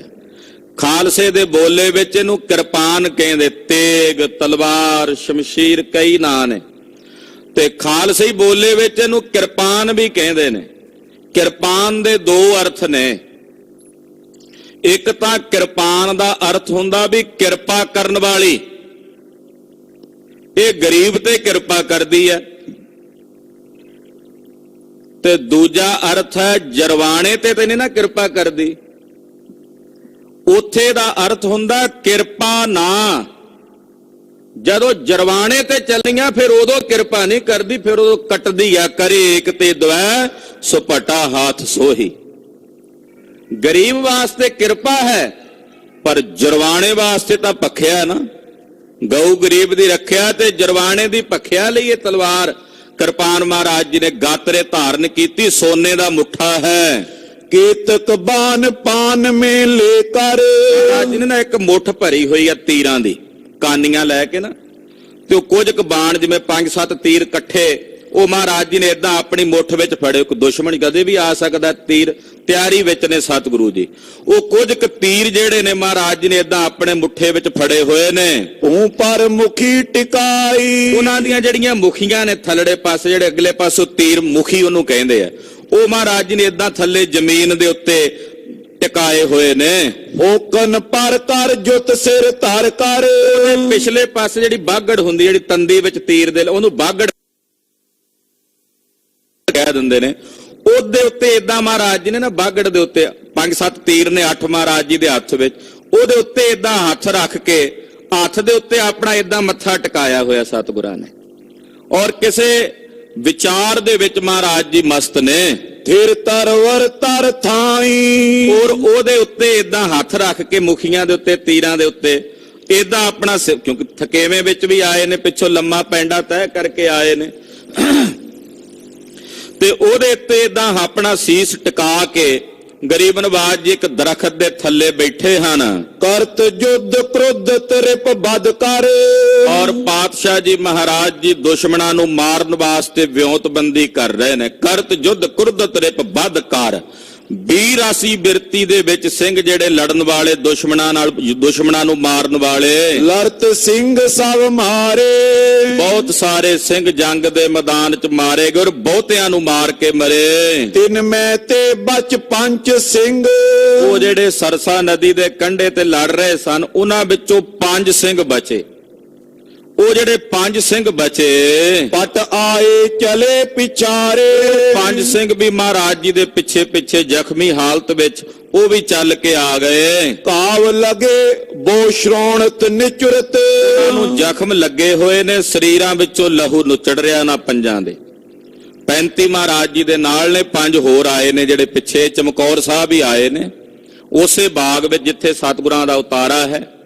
ਸਰੀਰ ਇਹਨਾਂ ਦੇ ਜ਼ਖਮੀ ਹਾਲਤ ਵਿੱਚ ਨੇ, ਦੁਸ਼ਮਣਾਂ ਨਾਲ ਲੜਦੇ ਆਏ ਨੇ, ਤੇ ਜ਼ਖਮ ਇੰਨੇ ਕਈ ਗਹਿਰੇ ਵੀ ਨੇ ਜਿਨ੍ਹਾਂ ਵਿੱਚੋਂ ਖੂਨ ਨੁੱਚੜ ਰਿਹਾ ਹੈ। ਪੀਜੇ ਚੀਰ ਸਰੀਰਾ, ਸਰੀਰ ਤੇ ਪਾਏ ਹੋਏ ਕੱਪੜੇ ਇਹਨਾਂ ਦੇ ਖੂਨ ਨਾਲ ਲੱਥ-ਪੱਥ ਨੇ। ਗੁਰ ਬਲ ਤੇ ਚੱਲ ਦਲ ਖਲ ਦਲ ਮਲ, ਗੁਰੂ ਸਾਹਿਬ ਜੀ ਦੇ ਬਲ ਨਾਲ ਵੱਡੇ ਦਲ ਨੂੰ ਦਲ ਮਲ ਕੇ, ਦੁਸ਼ਮਣਾਂ ਦਾ ਕਿੱਡਾ ਵੱਡਾ ਦਲ ਸੀ, ਉਹਨਾਂ ਨੂੰ ਦਲ ਮਲ ਕੇ ਫਿਰ ਵੀ ਇਹ 5 ਸਿੰਘ ਉਹਨਾਂ ਵਿੱਚੋਂ ਨਿਕਲ ਕੇ ਆਏ। ਬੜੀ ਵੱਡੀ ਬਹਾਦਰੀ ਦੀ ਬਾਤ ਸੀ। ਇਹ ਗੁਰੂ ਸਾਹਿਬ ਦੇ ਪ੍ਰਤਾਪ ਨਾਲ ਆਏ ਨੇ। ਖਲ ਪਲ ਤੇ ਤਰ ਤੀਰਾ, ਔਰ ਬੜੇ ਧੀਰਜ ਦੇ ਨਾਲ ਚੱਲ ਕੇ ਆਏ। ਜਿਹੜੀ ਖੜਬੜਾਹਟ ਮੱਚੀ ਹੋਈ ਆ ਉਹਦੇ 'ਚ ਇਹਨਾਂ ਨੇ ਆਪਣਾ ਧੀਰਜ ਨਹੀਂ ਡੋਲਿਆ ਡਲਾਇਆ। ਨਮੋ ਕੀਨ ਸਿਰ ਨਮਰੀ ਹੋਏ ਕੈ, ਸਤਿਗੁਰਾਂ ਦੇ ਕੋਲ ਆ ਕੇ ਇਹਨਾਂ ਨੇ ਸੀਸ ਵਿਨਿਮਰ ਕਰਕੇ ਨਮਸਕਾਰ ਕੀਤੀ। ਪੁਨ ਗੁਰ ਫਤਿਹ ਬੁਲਾਈ, ਪਾਤਸ਼ਾਹ ਇਦਾਂ ਹੱਥ ਧਰਿਆ ਪੱਥੇ ਦੇ ਉੱਤੇ, ਉਹ ਤੀਰਾਂ ਦੇ ਉੱਤੇ, ਬਾਗੜ ਦੇ ਉੱਤੇ, ਸਿਰ ਉਹਦੇ ਤੇ ਟਿਕਾਇਆ ਹੋਇਆ। ਇਹਨਾਂ ਨੂੰ 5 ਸਿੰਘ ਆਏ, ਆ ਕੇ ਜ਼ਖਮੀ ਹਾਲਤ ਵਿੱਚ, ਬਹੁਤ ਜ਼ਿਆਦਾ ਸਰੀਰ 'ਚੋਂ ਲਹੂ ਵੀ ਨੁੱਚੜ ਰਿਹਾ, ਪਰ ਗੁਰੂ ਸਾਹਿਬ ਦਾ ਬਲ ਇਹਨਾਂ ਦੇ ਨਾਲ ਕੰਮ ਕਰਦਾ ਹੈ। ਆ ਕੇ ਸਤਿਗੁਰਾਂ ਦੇ ਪਾਸ ਗੱਜ ਕੇ ਫਤਿਹ ਬੁਲਾਈ, ਕਹਿਣ ਲੱਗੇ ਜੀ ਵਾਹਿਗੁਰੂ ਜੀ ਕਾ ਖਾਲਸਾ, ਵਾਹਿਗੁਰੂ ਜੀ ਕੀ ਫਤਿਹ। ਸ਼੍ਰੀ ਪ੍ਰਭ ਸੁਨੋ ਰੋਕ ਤੋ ਲਸ਼ਕਰ, ਪਾਤਸ਼ਾਹ ਨੇ ਅੱਗੋਂ ਵੇਖਿਆ, ਫਤਿਹ ਦਾ ਜਵਾਬ ਦਿੱਤਾ। ਸਤਿਗੁਰਾਂ ਨੂੰ ਬੇਨਤੀ ਕਰਕੇ ਕਹਿਣ ਲੱਗੇ ਮਹਾਰਾਜ ਲਸ਼ਕਰ ਨੂੰ ਅਸੀਂ ਪਿੱਛੇ ਰੋਕਿਆ ਹੈ। ਸਿੰਘ ਲੜੇ ਸਮੁਦਾਈ, ਬਹੁਤ ਸਾਰੇ ਸਿੰਘ ਆਪ ਜੀ ਦਾ ਬਲ ਪ੍ਰਾਪਤ ਕਰਕੇ ਲੜੇ ਹਨ। ਪੂਰਬ ਉਦੇ ਸਿੰਘ ਰਣ ਕਰਕੇ, ਪਹਿਲਾਂ ਭਾਈ ਉਦੇ ਸਿੰਘ ਜੀ ਨੇ ਵੱਡਾ ਭਾਰੀ ਜੰਗ ਕੀਤਾ। ਫਤਿਹ ਹਜ਼ਾरों ਖੋਟੇ, ਖੋਟਿਆਂ ਨੂੰ ਹਜ਼ਾਰਾਂ ਦੀ ਗਿਣਤੀ ਵਿੱਚ ਮਾਰਿਆ। ਕੁਛ ਕੁ ਸਿੰਘ ਸਨ ਪ੍ਰਾਨ ਅੰਤ ਪਾ, ਸਿੰਘ ਉਹਨਾਂ ਦੇ ਨਾਲ ਸ਼ਹੀਦੀਆਂ ਪਾ ਗਏ। ਅਟਕ ਛੁੱਟੇ ਮਤ ਮੋਟੇ, ਮੋਟੀ ਮੱਤ ਵਾਲੇ ਇਸ ਪ੍ਰਕਾਰ ਨਾਲ ਤੁਰਕਾਂ ਨੇ ਜਿਹੜੀ ਅੱਗੇ ਅਟਕ ਪਾਈ ਸੀ ਉਹਨਾਂ ਦੀ ਛੁੱਟ ਗਈ। ਬੌਰ ਅਜੀਤ ਸਿੰਘ ਜੀ ਲੜਤੇ, ਬਾਬਾ ਅਜੀਤ ਸਿੰਘ ਜੀ ਉਹਨਾਂ ਨਾਲ ਲੜੇ। ਸਨੇ ਸਨੇ ਚੱਲ ਆਏ, ਸਨੇ ਸਨੇ ਸਹਿਜੇ ਸਹਿਜੇ ਆਪ ਜੀ ਤੱਕ ਚੱਲ ਕੇ ਆ ਗਏ। ਫਿਰ ਭਾਈ ਜੀਵਨ ਸਿੰਘ ਜੀ ਨੂੰ ਉਹਨਾਂ ਨੂੰ ਰੋਕ ਕੇ ਰੱਖਿਆ। ਨਦੀ ਪਾਰ ਕਰਕੇ ਆਏ ਤੇ ਅਸੀਂ ਅਟਕਾਇਆ। 20 ਕੋਸ ਲੋ ਬਾਜੀ ਬੀਰਨ ਪਰੇ। ਮਹਾਰਾਜ ਅਸੀਂ ਪਿੱਛੋਂ ਚੱਲਦੇ ਆ ਰਹੇ ਹਾਂ 20 ਕੋਹ ਤੱਕ ਮਹਾਰਾਜ ਜੀ ਘੋੜੇ ਤੇ ਯੋਧੇ ਮਰੇ ਪਏ ਨੇ। ਮਰੇ ਚਿਤ ਛਾਏ ਸਾਰੀ ਧਰਤੀ ਦੇ ਉੱਤੇ ਉਹਨਾਂ ਦੀਆਂ ਲਾਸ਼ਾਂ ਛਾਈਆਂ ਹੋਈਆਂ ਨੇ। ਤੁਰਕ ਪਹਾੜੀ ਸਿੰਘ ਸੰਗਈ ਮਹਾਰਾਜ ਬਹੁਤ ਸਾਰੇ ਤੁਰਕ ਤੇ ਪਹਾੜੀਏ ਤੇ ਸਿੰਘ ਵੀ ਸ਼੍ਰੋਣਤ ਭੂਮ ਪਸਾਰਾ। ਜੰਗ ਦੇ ਮੈਦਾਨ ਵਿੱਚ ਉਹਨਾਂ ਦੇ ਖੂਨ ਨਾਲ ਧਰਤੀ ਰੰਗੀ ਹੋਈ ਹੈ। ਲਾਲ ਨਿਹਾਲੀ ਜਨ ਵਿਚਾਏ ਕਰ। ਅੱਜ 20 ਕੋਹ ਤੱਕ ਸੂਰਮਿਆਂ ਦੇ ਖੂਨ ਨਾਲ ਧਰਤੀ ਲਾਲ ਸੁਰਖ ਏਦਾਂ ਜਾਪਦੀ ਹੈ ਜਿਵੇਂ ਲਾਲ ਰੰਗ ਦੀ ਰਜਾਈ ਉੱਤੇ ਵਿਛਾਈ ਹੋਵੇ ਧਰਤੀ ਤੇ। ਏਦਾਂ ਲਾਲ ਰੰਗ ਨਾਲ ਰੰਗੀ ਹੋਈ ਧਰਤੀ ਏਦਾਂ ਪ੍ਰਤੀਤ ਹੁੰਦੀ ਹੈ ਮਾਨੋ ਜਿਵੇਂ ਲਾਲ ਰੰਗ ਦੀ ਰਜਾਈ ਵਿਛਾਈ ਹੋਵੇ। ਪਰਗੇ ਸ਼ਰਮ ਨਿਰਵਾਰਾ। ਔਰ ਜਿਹੜੇ ਉੱਥੇ ਲੇਟੇ ਪਏ ਨੇ ਲਾਸ਼ਾਂ ਦੇ ਵਿੱਚ ਉਹ ਏਦਾਂ ਜਾਪਦੇ ਨੇ ਵੀ ਉਸ ਰਜਾਈ ਦੇ ਉੱਤੇ ਨਾ ਉਹ ਆਪਣੀ ਥਕੇਵਾਂ ਲਾਉਣ ਵਾਸਤੇ ਸੌ ਗਏ ਨੇ। ਗੂੜੀ ਨੀਂਦ ਚ ਸੌ ਗਏ ਨੇ ਤੇ ਆਪਣਾ ਥਕੇਵਾਂ ਲਾ ਰਹੇ ਨੇ। ਸਗਰੇ ਸਿੰਘ ਜੇ ਗੱਡ ਤੇ ਨਿਕਸੇ।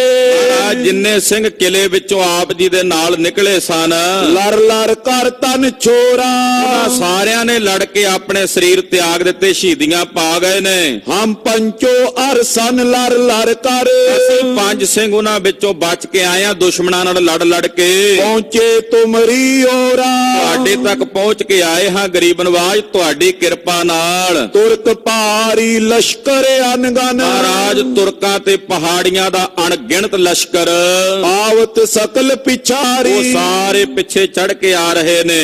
ਹਮਕੋ ਮਗ ਮੈਂ ਮਿਲਿਓ ਜਾਤ ਨਰ। ਉਹ ਜਿਹੜਾ ਬੰਦਾ ਸਤਿਗੁਰਾਂ ਨੂੰ ਮਿਲ ਕੇ ਗਿਆ ਸੀ ਇਹਨਾਂ ਨੂੰ ਵੀ ਮਿਲਿਆ। ਕਹਿੰਦੇ ਮਹਾਰਾਜ ਸਾਨੂੰ ਇੱਕ ਬੰਦਾ ਦਿੱਲੀੋਂ ਜਾਂਦਾ ਉਧਰ ਪਾਸੇ ਨੂੰ ਜਾਂਦਾ ਮਿਲਿਆ।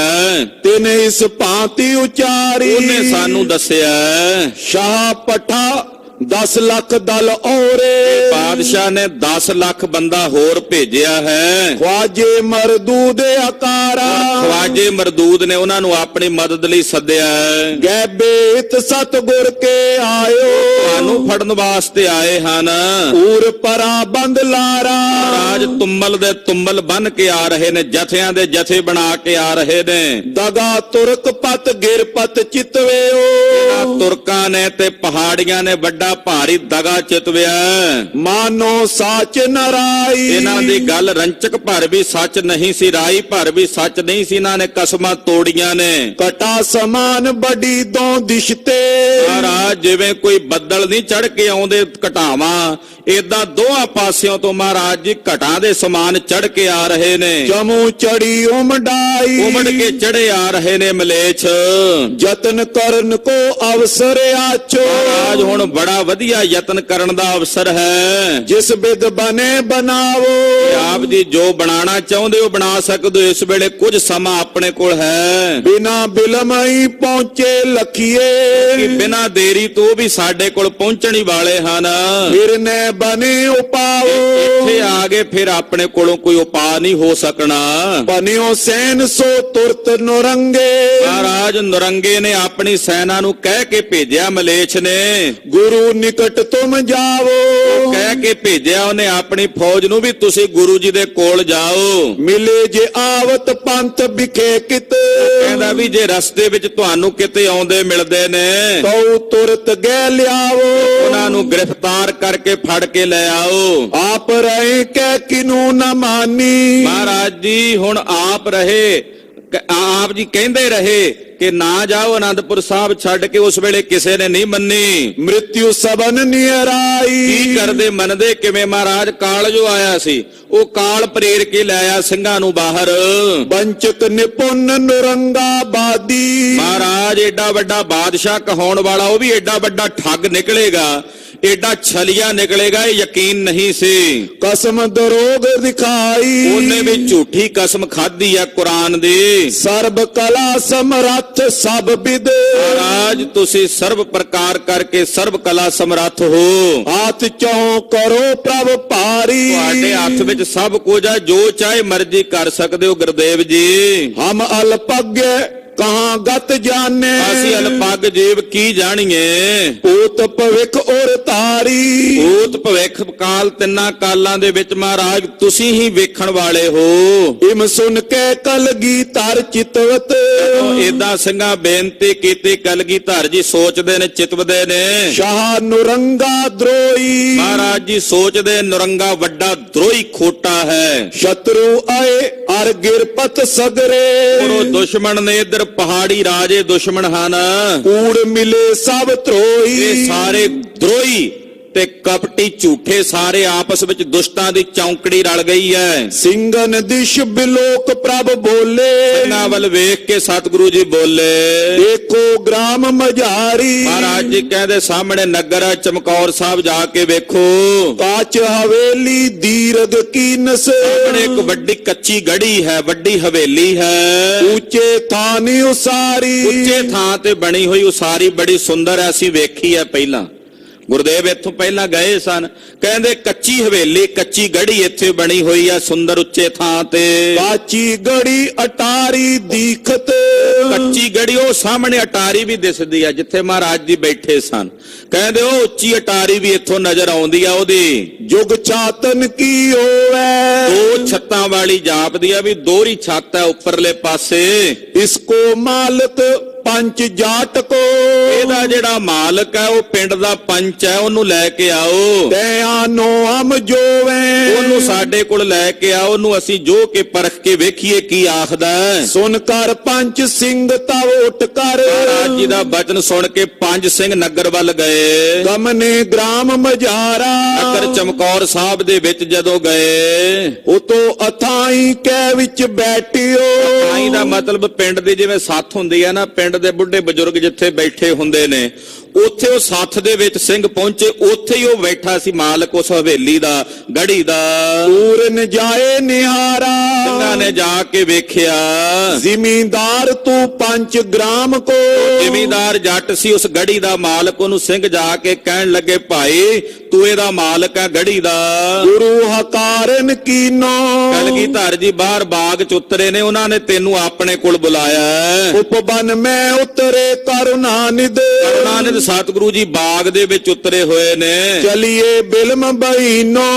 ਚਲੋ ਜੀ, ਚੱਲ ਕੇ ਬਿਨਾਂ ਦੇਰੀ ਤੋਂ ਸਤਿਗੁਰਾਂ ਨੂੰ ਮਿਲੋ। ਸੁਨ ਰਾਹਤ ਹਿਤ ਟਾਰ ਕਰਨ ਕੋ। ਜ਼ਿਮੀਂਦਾਰ ਸੀ, ਗੜੀ ਦਾ ਮਾਲਕ, ਉਹਨੇ ਅੱਗੋਂ ਟਾਲ ਮਟੋਲਾ ਕੀਤਾ। ਸਿੰਘਨ ਸੰਗ ਬਖਾਨਾ। ਸਿੰਘਾਂ ਨੂੰ ਅੱਗੋਂ ਟਾਲਣ ਵਾਸਤੇ ਬੋਲਿਆ। ਨੈ ਅਕੋਰ ਕੁਛ ਮੋਰ ਸਮੀਪੇ। ਕਹਿੰਦਾ ਜੀ ਗੁਰੂ ਪੀਰਾਂ ਕੋਲ ਖਾਲੀ ਹੱਥ ਨਹੀਂ ਜਾਈਦਾ, ਮੈਂ ਬਾਹਰ ਬੈਠਾ, ਮੇਰੇ ਕੋਲ ਕੋਈ ਭੇਟਾ ਨਹੀਂ ਹੈ ਹੁਣ ਉਹਨਾਂ ਨੂੰ ਦੇਣ ਲਈ। ਰਿਕਤ ਪਾਨ ਨੈ ਜਾਨਾ। ਮੈਂ ਹੁਣ ਖਾਲੀ ਹੱਥ ਨਹੀਂ ਉਹਨਾਂ ਕੋਲ ਜਾ ਸਕਦਾ। ਏਕ ਸਿੰਘ ਸੁਨ ਤੂਰ ਨ ਆਇਓ। ਚਾਰ ਸਿੰਘ ਉੱਥੇ ਹੀ ਰਹੇ ਤੇ ਇੱਕ ਆ ਗਿਆ। ਉਹ ਚਾਰ ਉੱਥੇ ਤਾਂ ਰਹੇ ਵੀ ਕਿਤੇ ਇੱਥੋਂ ਖਿਸਕ ਨਾ ਜਾਏ। ਇੱਕ ਨੂੰ ਮਹਾਰਾਜ ਜੀ ਦੇ ਕੋਲ ਭੇਜ ਉਚਾਰਾ। ਜਾ ਕੇ ਸਤਿਗੁਰਾਂ ਨੂੰ ਦੱਸਿਆ, ਮਹਾਰਾਜ ਉਹ ਏਦਾਂ ਆਖਦਾ ਜ਼ਿਮੀਂਦਾਰ। ਤਿਆਰ ਉਪਾਇਨ ਅਬ ਕਿਛ ਨਾਇਨ। ਕਹਿੰਦਾ ਜੀ ਮੇਰੇ ਕੋਲ ਭੇਟਾ ਨਹੀਂ ਹੈ ਇਸ ਵੇਲੇ ਦੇਣ ਨੂੰ। ਰਿਕਤ ਪਾਨ ਕਰ ਟਾਰਾ। ਖਾਲੀ ਹੱਥ ਨਹੀਂ ਮੈਂ ਜਾ ਸਕਦਾ, ਏਦਾਂ ਟਾਲਾ ਕਰਦਾ ਸਤਿਗੁਰੂ ਜੀ, ਆਉਂਦਾ ਨਹੀਂ। ਦਇਆ ਸਿੰਘ ਦਿਨਾਰ ਪੰਚ ਦੇ। ਮਹਾਰਾਜ ਜੀ ਨੇ ਬਚਨ ਕੀਤਾ, ਭਾਈ ਦਇਆ ਸਿੰਘ ਜੀ 5 ਸ਼ਰਫੀਆਂ ਦੇ ਦਿਓ। ਪੂਰਨ ਸਿੰਘ ਪਟਾਇਓ। ਉਹ 5 ਸ਼ਰਫੀਆਂ ਦੇ ਕੇ ਭੇਜਿਆ ਵੀ ਉਹਨੂੰ ਦੇ ਦਿਓ, ਵੀ ਆਹ ਗੁਰੂ ਸਾਹਿਬ ਨੂੰ ਭੇਟਾ ਦੇ ਕੇ ਮਿਲ ਲਈ। ਦਈ ਚੌਧਰੀ ਕੇ ਤਬ ਕਰ ਮੈਂ। ਉਹ 5 ਸ਼ਰਫੀਆਂ ਜਾ ਕੇ ਚੌਧਰੀ ਨੂੰ ਫੜਾਈਆਂ।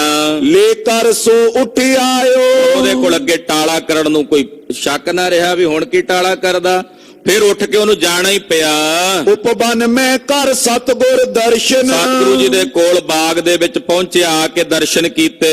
ਘਰ ਦਿਨਾਰੇ ਆਗਾਰੀ। ਸਤਿਗੁਰਾਂ ਕੋਲੋਂ ਹੀ ਲਈਆਂ 5 ਸ਼ਰਫੀਆਂ, ਮਹਾਰਾਜ ਜੀ ਅੱਗੇ ਭੇਟਾ ਕੀਤੀਆਂ। ਬੰਦਨ ਪਦਾਰ ਬਿੰਦਨ ਪਰ ਕਰ। ਗੁਰੂ ਪਾਤਸ਼ਾਹ ਦੇ ਚਰਨਾਂ ਤੇ ਮੱਥਾ ਟੇਕਿਆ।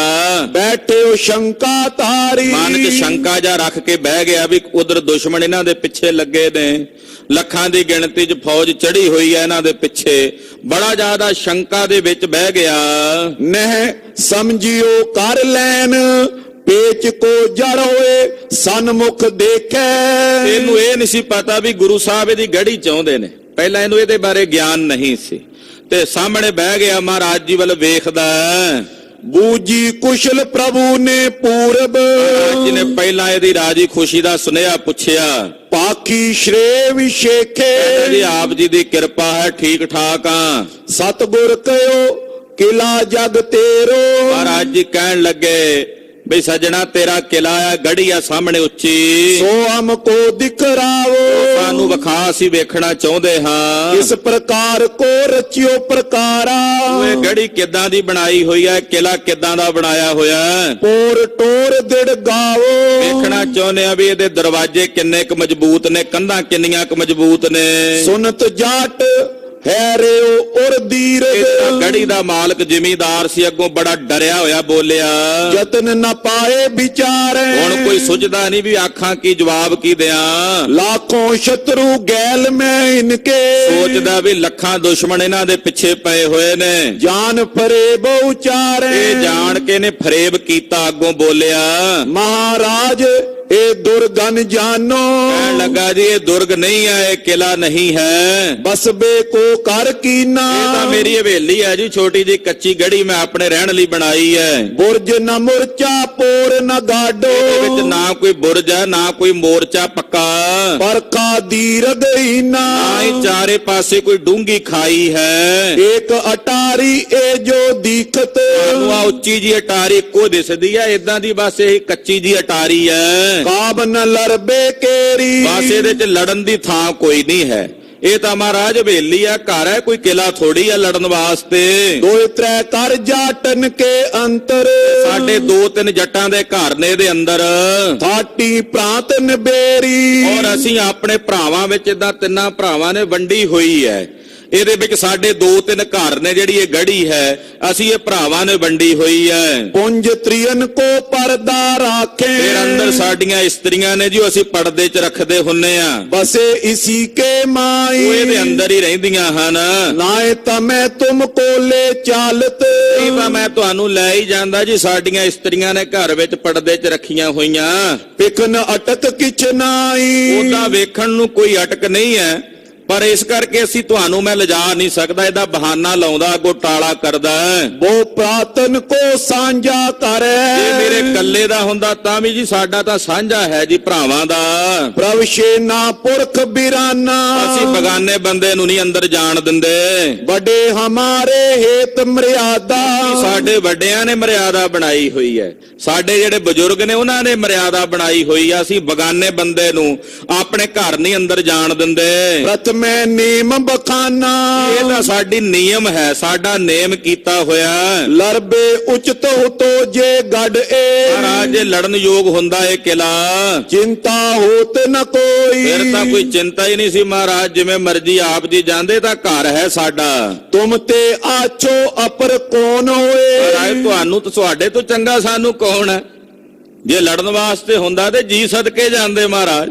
ਇਦਾਂ ਉੱਤੋਂ ਨਾ ਮਿੱਠੀਆਂ ਮਿੱਠੀਆਂ ਪੋਪਲੀਆਂ ਗੱਲਾਂ ਵੀ ਕਰਦਾ। ਜੇ ਤੁਹਾਡੇ ਨਾਲੋਂ ਚੰਗਾ ਕੀ ਸੀ ਸਾਨੂੰ। ਜਿਸ ਹਿਤ ਰਾਖਤ ਗੋਈ। ਜਿਹਦੇ ਵਾਸਤੇ ਅਸੀਂ ਲੁਕਾ ਕੇ ਰੱਖਦੇ। ਮਹਾ ਚਤੁਰ ਸਤਗੁਰ ਨਿਦ ਬੁੱਧ ਕੇ। ਮਹਾਰਾਜ ਸੱਚੇ ਪਾਤਸ਼ਾਹ ਅੱਗੇ ਦੀਆਂ ਚਤਰਾਈਆਂ ਕੀ ਚੱਲਣੀਆਂ ਸੀ। ਸਤਿਗੁਰੂ ਮਹਾਨ ਚਾਤਰਾਂ ਤੋਂ ਚਾਤਰ ਹਨ। ਲੱਖ ਫਰੇਬ ਹੋਏ ਟਾਡੇ।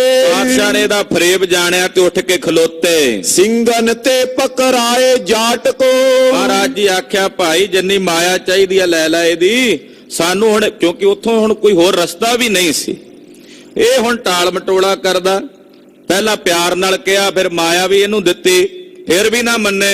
ਫਿਰ ਮਹਾਰਾਜ ਜੀ ਨੇ ਆਖਿਆ ਸਿੰਘੋ ਹੁਣ ਤਾਂ ਇੱਕੋ ਹੀ ਰਾਹ ਆ, ਫੜ ਲਓ ਇਹਨੂੰ ਬਾਹਾਂ ਤੋਂ। ਫਿਰ ਸਿੰਘਾਂ ਨੇ ਕਰੜੇ ਹੱਥ ਪਾ ਕੇ ਫੜਿਆ।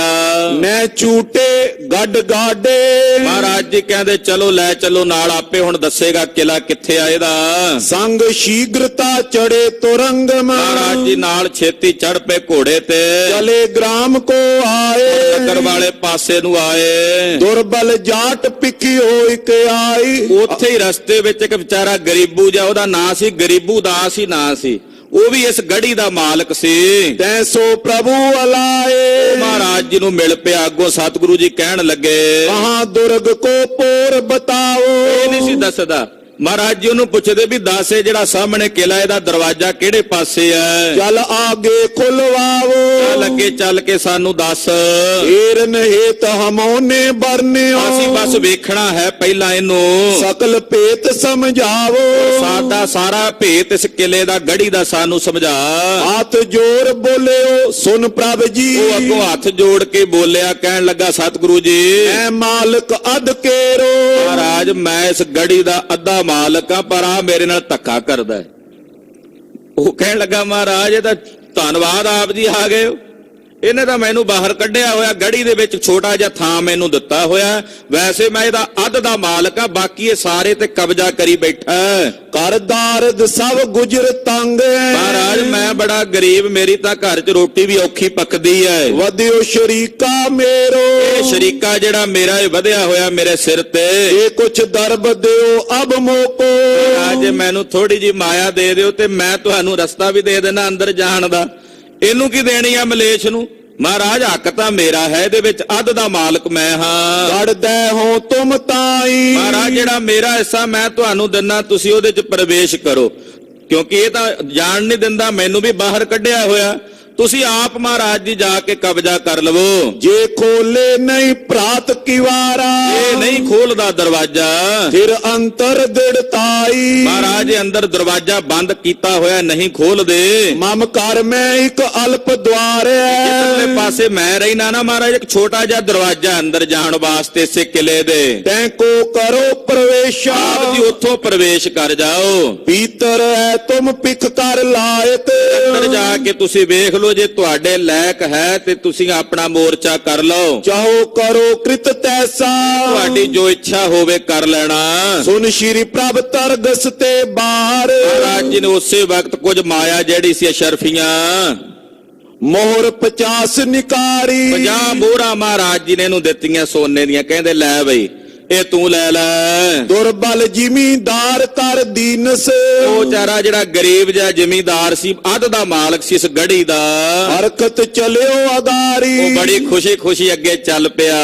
ਗਏ ਪੌਰ ਕੀ ਠੋਰ ਨਿਹਾਰੀ ਪਹਿਲਾਂ ਜਿਹੜਾ ਵੱਡਾ ਦਰਵਾਜ਼ਾ ਸੀ ਗੜੀ ਦਾ ਉੱਥੇ ਗਏ, ਅਪਰ ਸਕਲ ਤਕਰਾਈ ਬਾਕੀ ਸਾਰੀ ਤਕੜਾਈ ਕੀਤੀ ਹੋਈ ਹੈ। ਕਰੇ ਕੀ ਵਾਰ ਅਸੰਜਤ ਗਾਡੇ ਹੁਣ ਉਹਨਾਂ ਨੇ ਅੰਦਰੋਂ ਦਰਵਾਜ਼ਾ ਬੰਦ ਕਰ ਲਿਆ। ਜਿਹੜਾ ਇਹਦਾ ਪਰਿਵਾਰ ਸੀ ਨਾ ਦੂਜੇ ਮਲੇਸ਼ ਦਾ, ਉਹਨਾਂ ਦੇ ਅੱਗੋਂ ਅੰਦਰੋਂ ਦਰਵਾਜ਼ਾ ਬੰਦ ਕਰ ਲਿਆ। ਓਏ ਅੰਤਰ ਦਿੜਤਾਈ ਉਹਨਾਂ ਨੇ ਵੱਡੇ ਕੁੰਡੇ ਲਾ ਲਏ, ਦਰਵਾਜ਼ਾ ਖੋਲਣਾ ਔਖਾ ਸੀ ਬਾਹਰੋਂ। ਰਿਓ ਖੁਲਾਏ ਜਾਟ ਜੋ ਦੁਰਬਲ ਉਹ ਜਿਹੜਾ ਵਿਚਾਰਾ ਗਰੀਬ ਜਿਹਾ ਸੀ ਬਥੇਰਾ ਖੜਕਾਉਂਦਾ ਰਿਹਾ, ਕੁੰਡਾ ਵੀ ਖੋਲੋ, ਪਰ ਉਹ ਅੰਦਰੋਂ ਖੋਲਦੇ ਨਹੀਂ ਸਨ। ਅੰਤਰ ਕੇ ਨੇ ਮਾਨੇ ਉਹ ਅੰਦਰ ਵਾਲੇ ਨਹੀਂ ਮੰਨਦੇ, ਕਹਿੰਦੇ ਨਹੀਂ ਜੀ ਅਸੀਂ ਨਹੀਂ ਦਰਵਾਜ਼ਾ ਖੋਲਣਾ। ਸਿੰਘਨ ਪਨਿਓ ਹਨੇ ਇਹ ਮਾਲਕ ਉਸ ਵੇਲੇ ਸਿੰਘਾਂ ਨੇ ਵੀ ਕਿਹਾ ਭਾਈ ਆ ਤੁਹਾਡਾ ਮਾਲਕ, ਤੁਹਾਡਾ ਬੰਦਾ ਸਾਡੇ ਨਾਲ ਹੈ, ਇਹਨੂੰ ਵੀ ਲੈ ਕੇ ਆਏ ਹਾਂ। ਪਕੜਿਓ ਲਿਓ ਪਛਾਨੇ ਆ ਵੇਖੋ ਫੜ ਕੇ ਲਿਆਂਦਾ ਇਹਨੂੰ ਅਸੀਂ ਆਪਣੇ ਨਾਲ, ਇਹਨੂੰ ਪਛਾਣੋ। ਪਕੜੋ ਮਾਰੋ ਤਉ ਨਾ ਖੋਲੇ ਉਹ ਅੰਦਰੋਂ ਕਹਿੰਦੇ ਜੀ ਮਾਰ ਦਿਓ ਉਹਨੂੰ ਬਾਹਰ ਹੀ ਫੜ ਕੇ, ਅਸੀਂ ਨਹੀਂ ਖੋਲਦੇ ਦਰਵਾਜ਼ਾ। ਕਹਿੰਦੇ ਜੇ ਮਾਰਨਾ ਇਹਨੂੰ ਮਾਰ ਦਿਓ ਜੀ ਬਾਹਰ ਹੀ, ਅਸੀਂ ਨਹੀਂ ਦਰਵਾਜ਼ਾ ਖੋਲਣਾ। ਇਹਦਾ ਟੱਬਰ ਹੀ ਅੰਦਰੋਂ ਕਹਿ ਰਿਹਾ ਹੈ ਲੁੱਟ ਜੈ ਹੈ ਸਭ ਗ੍ਰਾਮਾ ਸਾਡਾ ਤਾਂ ਸਾਰਾ ਘਰ ਤੇ ਪਿੰਡ ਉੱਜੜ ਜਾਏਗਾ। ਲੱਖੋਂ ਲਸ਼ਕਰ ਬੈਰੀ ਤੁਮਰੋ ਇਹ ਲੱਖਾਂ ਦੀ ਗਿਣਤੀ 'ਚ ਲਸ਼ਕਰ ਤੁਹਾਡਾ ਦੁਸ਼ਮਣ ਹੈ। ਨਾਸ਼ ਹੋਏ ਮਮਤਾਮਾ ਸਾਡਾ ਘਰ ਨਾਸ ਹੋ ਜਾਏਗਾ। ਆਪਣੇ ਸਦਨ ਦਿਸ਼ਾ ਤਵ ਗਮਨਿਓ ਉਹ ਵਿਚਾਰਾ ਜਿਹੜਾ ਗਰੀਬ ਦਾਸ ਸੀ ਨਾ, ਉਹ ਮਹਾਰਾਜ ਜੀ ਨੇ ਜਿਹਨੂੰ ਮਾਇਆ ਦਿੱਤੀ ਸੀ, ਉਹ ਕਹਿਣ ਲੱਗਾ ਮਹਾਰਾਜ ਇਧਰੋਂ ਨਹੀਂ ਖੋਲਦੇ ਦਰਵਾਜ਼ਾ, ਆਪਾਂ ਤੁਸੀਂ ਮੇਰੇ ਘਰ ਵੱਲੋਂ ਆਓ। ਉਧਰ ਅੰਦਰਲੇ ਪਾਸੇ ਇੱਕ ਦਰਵਾਜ਼ਾ ਸੀ, ਚੋਰ ਮੋਰੀ ਜਿਹਨੂੰ ਕਹਿੰਦੇ ਆ, ਕਹਿੰਦਾ ਮਹਾਰਾਜ ਉਧਰੋਂ ਆਪ ਜੀ ਚੱਲੋ। ਕਹਿਤਾ ਕੀ ਖੁਲਵਾਈ ਉਹ ਜਾ ਕੇ ਫਿਰ ਇੱਕ ਛੋਟਾ ਜਿਹਾ ਤਾਕੀ ਸੀ ਅੰਦਰ ਜਾਣ ਲਈ, ਉਹ ਖੁਲਵਾਇਆ। ਪ੍ਰਥਮ ਜਾਟ ਬਰ ਸੰਗ ਬਰੇ ਗੁਰ ਉਹ ਅੰਦਰ ਵੜਿਆ, ਫਿਰ ਪਿੱਛੋਂ ਸਤਿਗੁਰੂ ਜੀ ਨੇ ਪ੍ਰਵੇਸ਼ ਕੀਤਾ।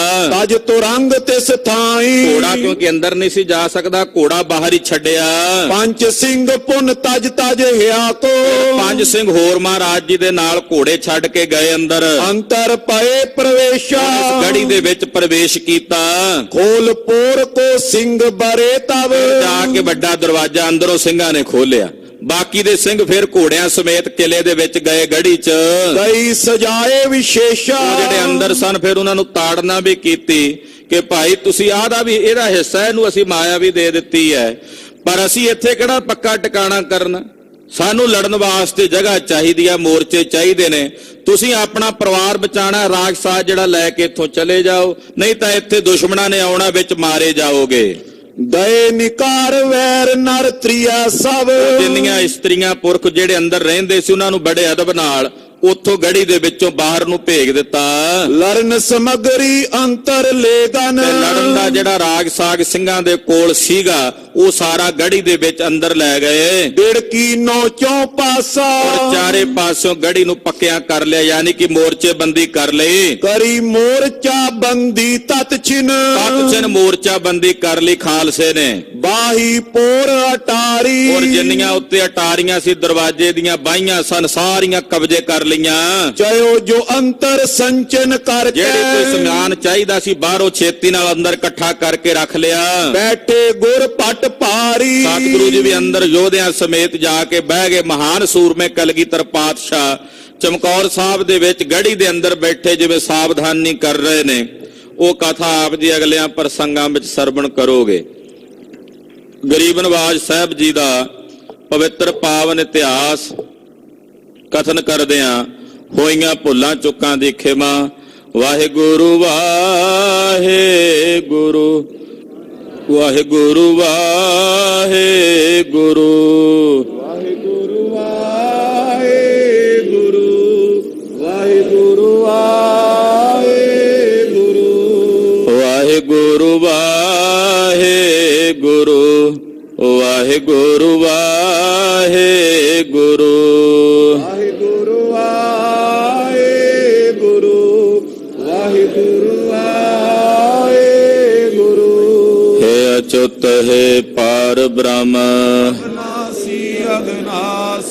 ਹੈ ਪੂਰਨ ਹੈ ਸਰਬ ਮੈਂ ਪੰਜਨ ਗੁਣਤਾਸ। ਹੈ ਸੰਗੀ ਹੈ ਨਿਰੰਕਾਰ ਨਿਰਗੁਣ ਸਭ ਟੇਕ। ਹੈ ਗੋਬਿੰਦ ਹੈ ਗੁਣ ਨਿਧਾਨ ਕੇ ਸਦਾ ਬਵੇਕ। ਹੈ ਅਪਰੰਪਰ ਹਰ ਹਰੇ ਪੀਓ ਅਣਿਆਰ।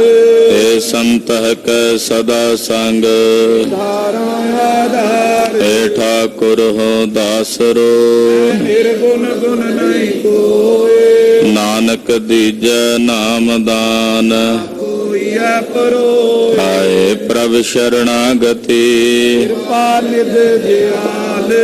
ਏਕ ਅਖਰ ਹਰ ਮਨ ਬਸਤ ਨਾਨਕ ਹੋਤ ਨਿਹਾਲ। ਗੁਰੂ ਨਾਮ ਜਹਾਜ ਹੈ ਜੜੇ ਸੋ ਤੇਰੇ ਪਾਰ।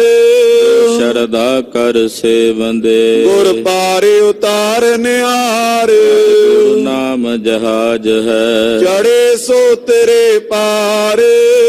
ਸ਼ਰਧਾ ਕਰ ਸੇਵੰਦੇ ਗੁਰ ਪਾਰੇ ਉਤਾਰ ਨਿਹਾਰ। ਵਾਹਿਗੁਰੂ ਜੀ ਕਾ ਖਾਲਸਾ ਵਾਹਿਗੁਰੂ ਜੀ ਕੀ ਫਤਿਹ।